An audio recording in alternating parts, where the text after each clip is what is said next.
You're listening to the North Parkway Podcast, weekly talks designed to help you take the next step in your spiritual journey. You can learn more about our church at northparkway.org. And if these talks are helpful to you, consider using the link in the description to give. Your financial support helps us continue to make great content. All right, well, that's enough intro. Let's get to today's talk. Airplanes, they have this figured out, right?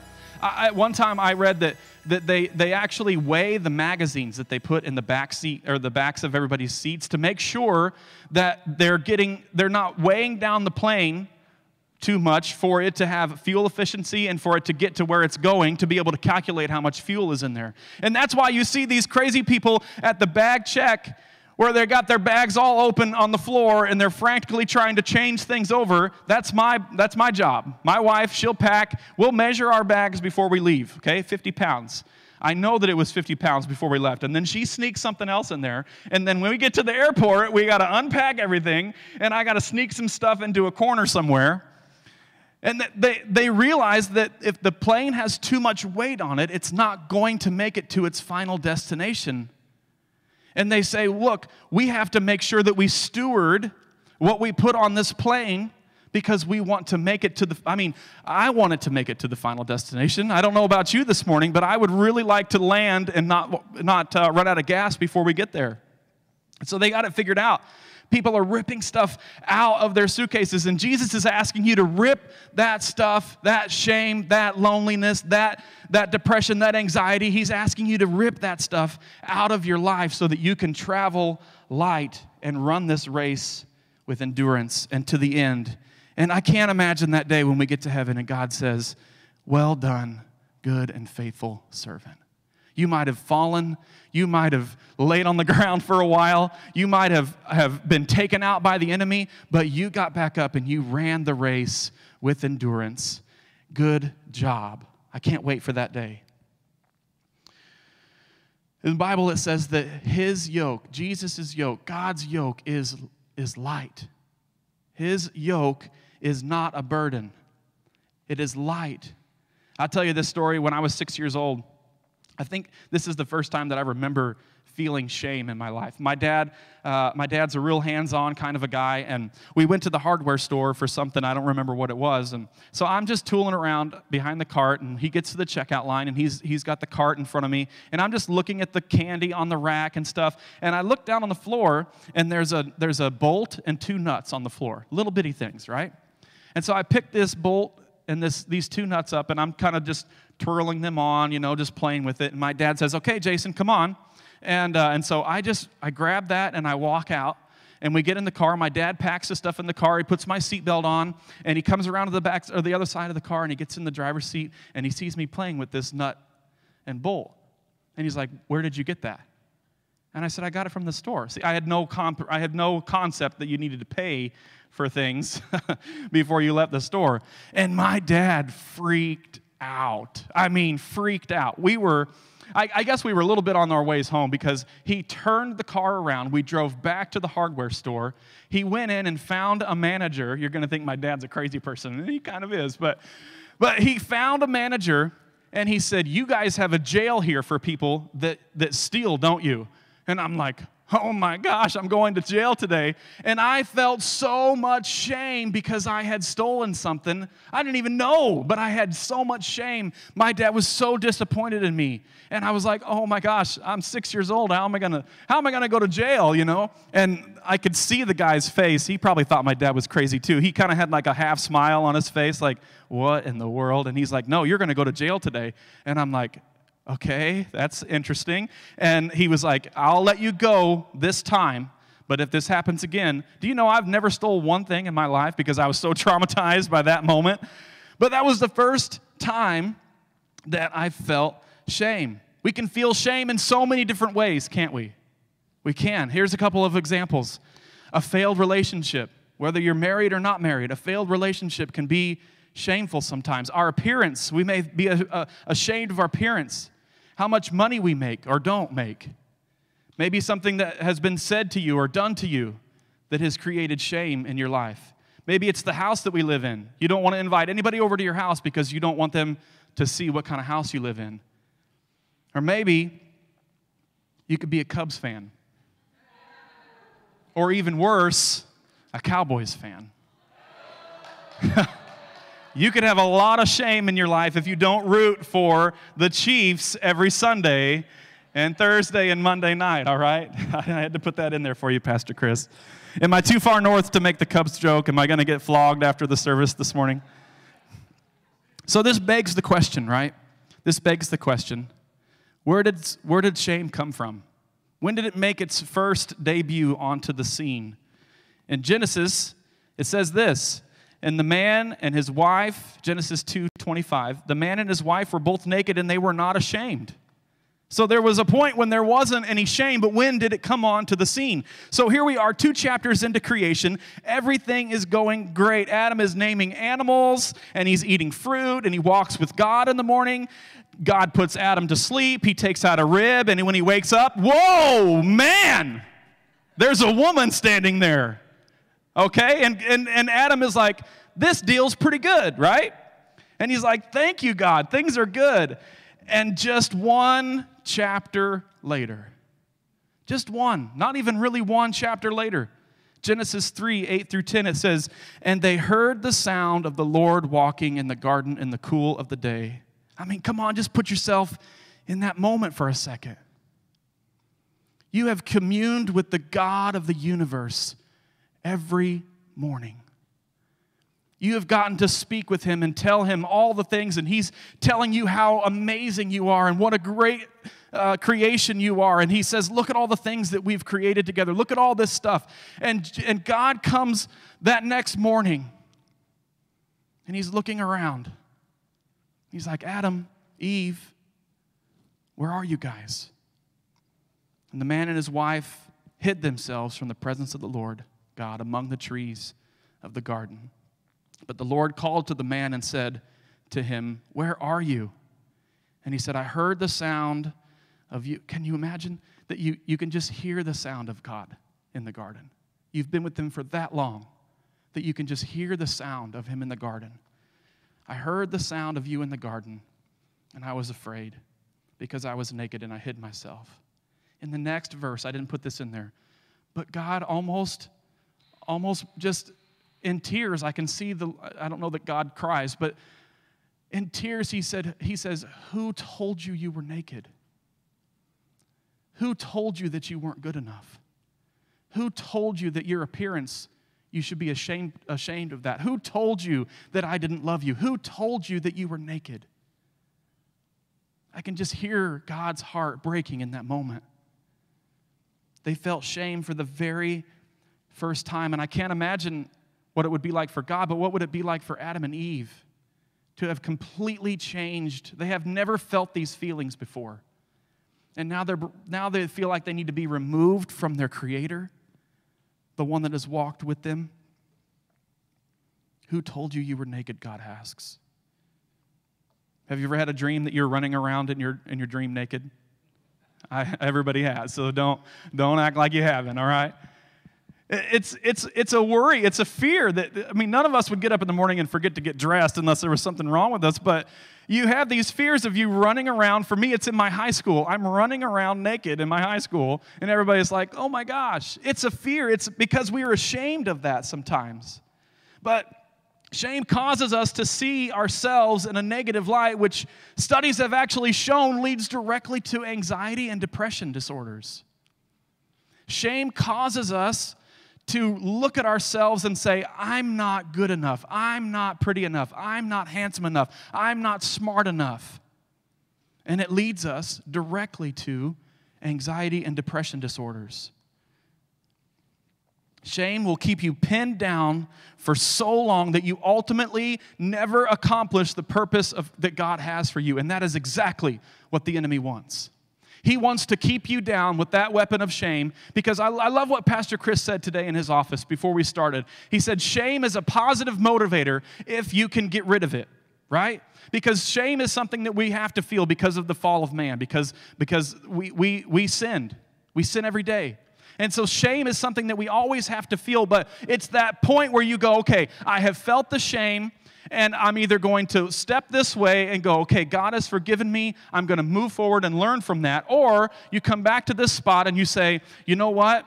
I'm not going to do this God thing anymore. I'm going to step in this direction and say, I'm not going back to that church. Pastor Chris doesn't like me. He doesn't care for me. No one has ever said anything about me or whatever.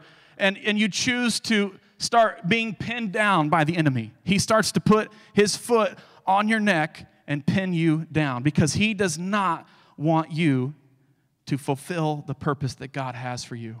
He has a foot on your neck, and he knows how crippling it is, and so sometimes that is his first defense, is to get you shameful, to get you full of shame in your life.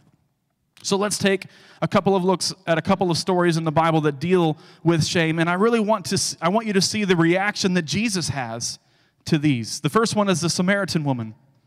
I'm not going to read everything here because it's kind of long, and we're just going to go through it right here, but it says that Jesus had left Judea, and you can follow along on the screen if you want, but I'm going to paraphrase, and passing through Samaria because he had learned that people were starting to talk about how many people he was baptizing. It really wasn't Jesus that was baptizing, it was John, but the Pharisees were upset with him.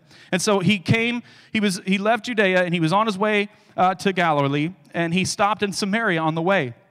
And when he did, he stopped at a place where Jacob's well was, and there was a woman sitting there. Now, this was different because there was a couple of things going on here. It says in the Bible that he got there at the 6th hour, which was about 12 o'clock or 1 o'clock in the afternoon, right?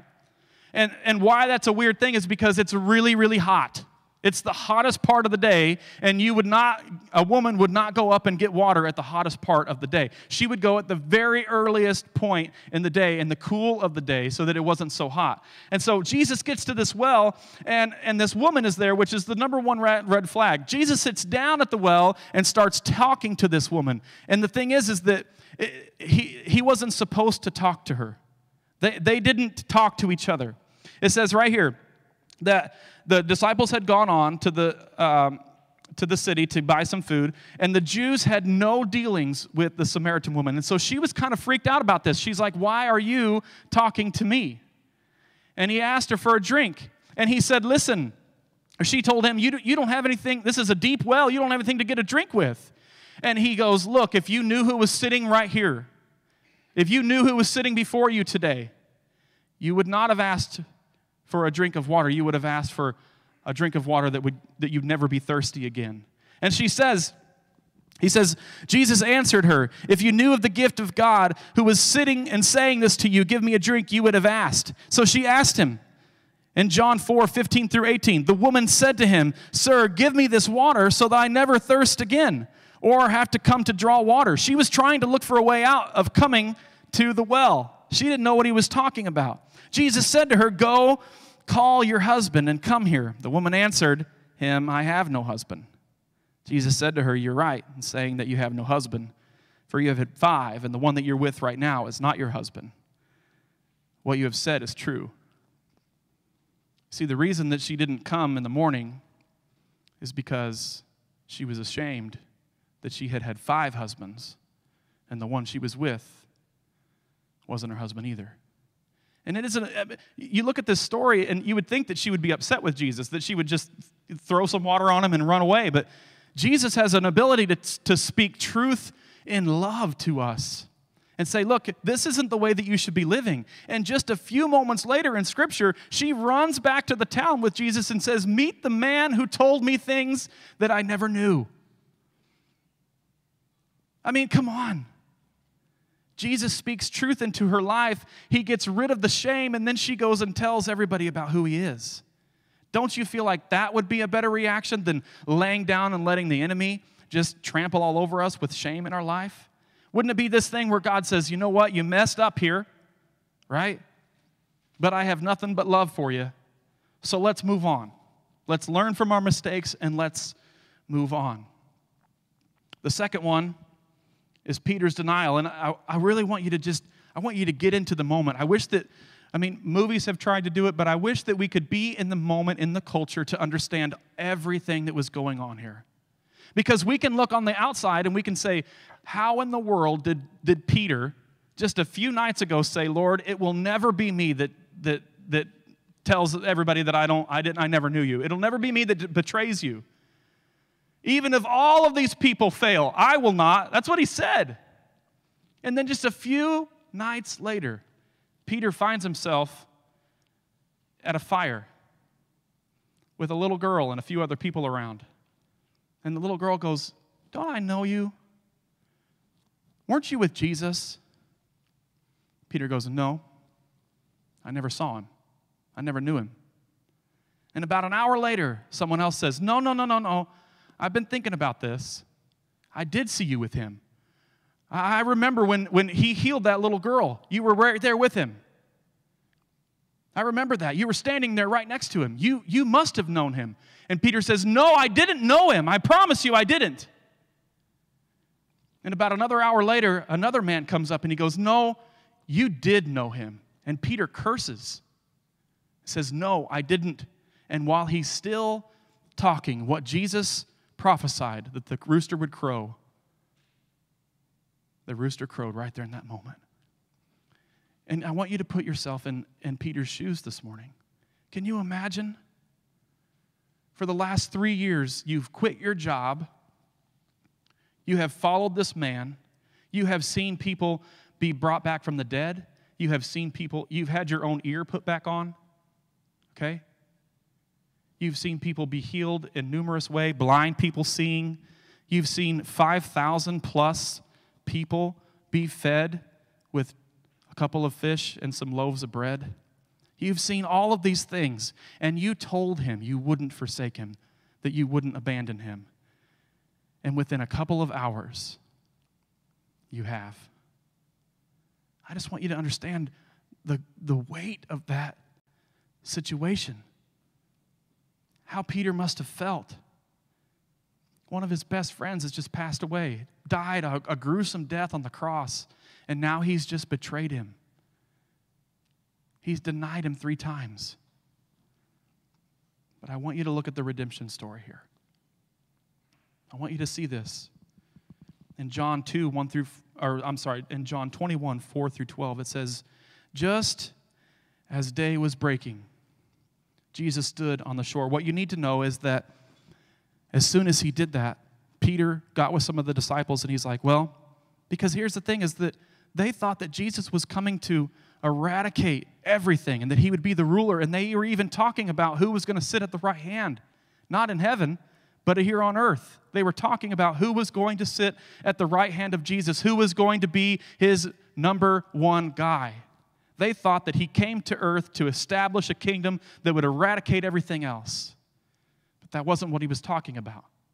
And so you can imagine that when all of this happens, when he dies on the cross like a thief, they said, we must have been wrong. Negating all of the things that they've seen him do. Forgetting about all of the stuff that he said. Forgetting about hanging on every single word that he said because he spoke with such authority and power. They forgot about all of that stuff in that moment, and they said, well, I guess we'll go back to doing what we were doing before. We'll get in the boat. We'll go out and catch some fish.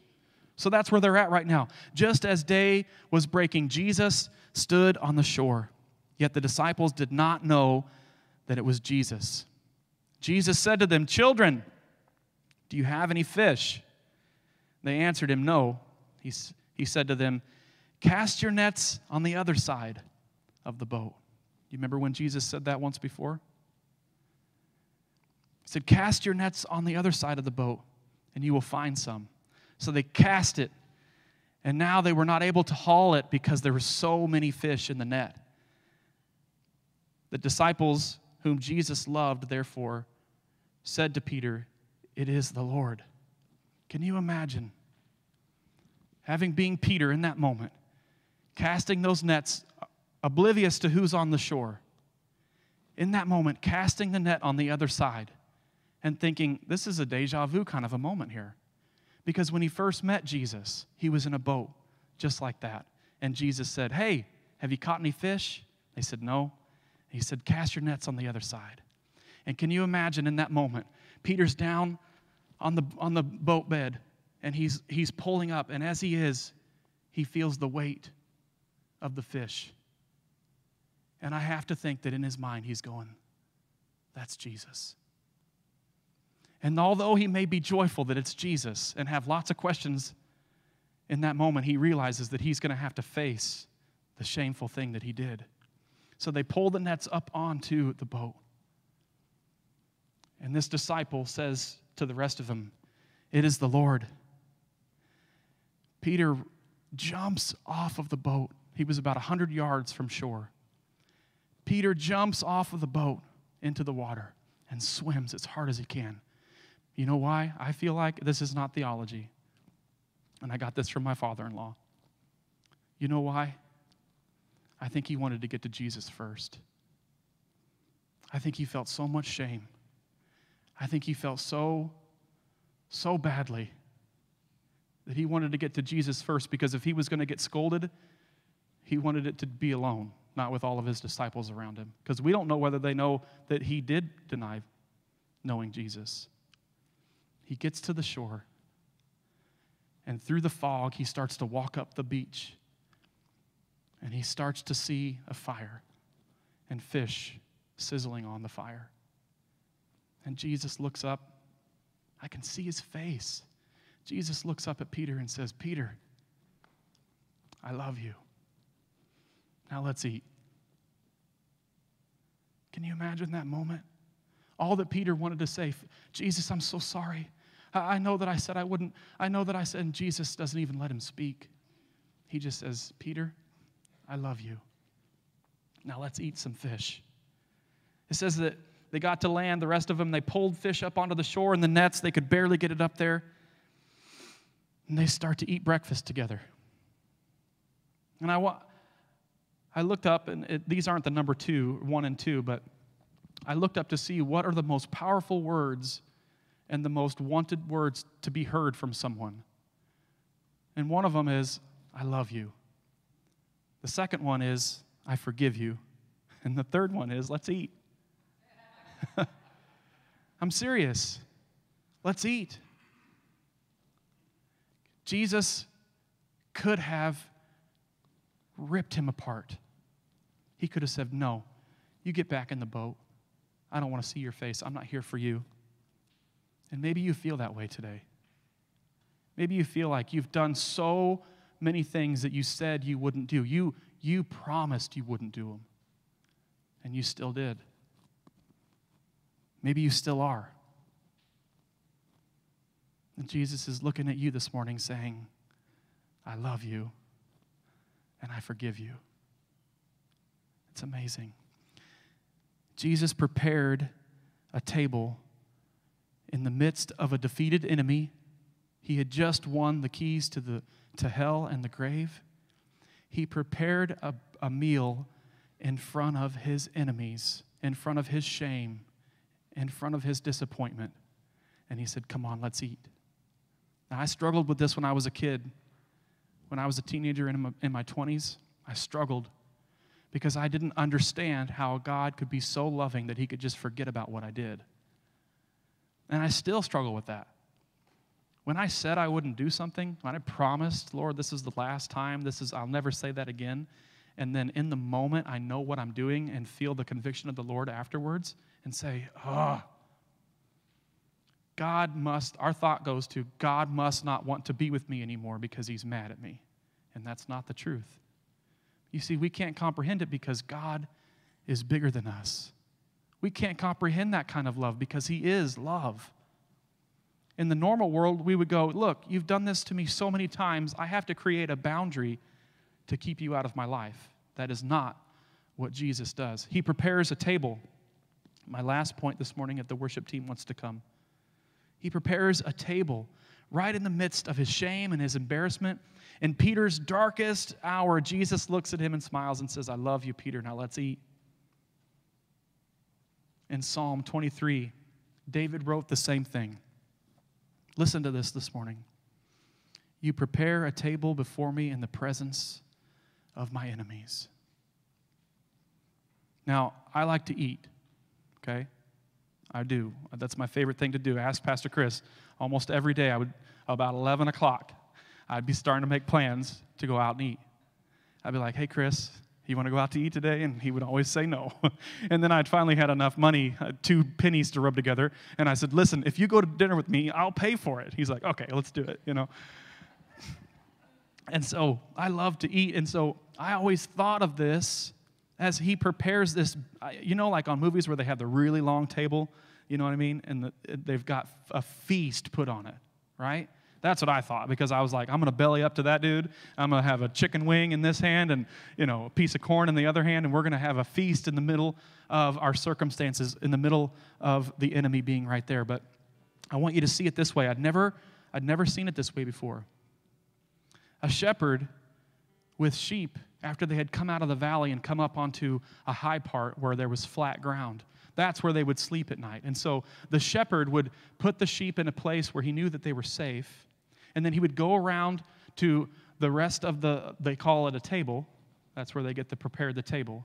He would go around to all the little holes. There was these little snakes called adder snakes that would come up out of the ground and nip the sheep on the face, and they could get infected and die. And so what he would do is he would take oil and he would pour it around the hole and inside the hole to make it slippery, and they didn't like the smell of the oil. And he would go around and make sure that there was no coyotes or wolves or bears or anything like that. He would prepare the table. And that's what Jesus does for every single one of us today.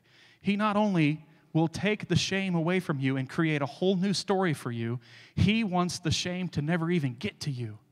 But you have to stay in the safety of the shepherd.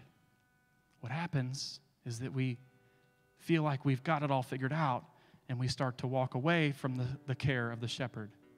In Psalm 23, it says before that he causes me to lie down in green pastures. That means that we feel so safe with Jesus that he lays us down. Doesn't that by streams of living water? Doesn't that sound like you're traveling pretty light? That you just get to lay down in a green pasture and let Jesus take care of the snakes and the temptations around you and the enemy that's prowling around like a lion? You get to lie down and rest instead of always being in turmoil as to why this suitcase of life for me is so heavy. You see, in a moment, Peter, with all that shame and all that heaviness that he felt, in a moment in God's presence, he felt like he was welcomed back in again. And Jesus can do that for you today too. Hey, this is Pastor Chris again. Thanks for listening. If today's talk was helpful in your spiritual life, odds are there's someone you know who could benefit from it. Take a minute right now to share it with them. And if you live in the area, come try out a service in person, because church is more fun with friends. See you next time.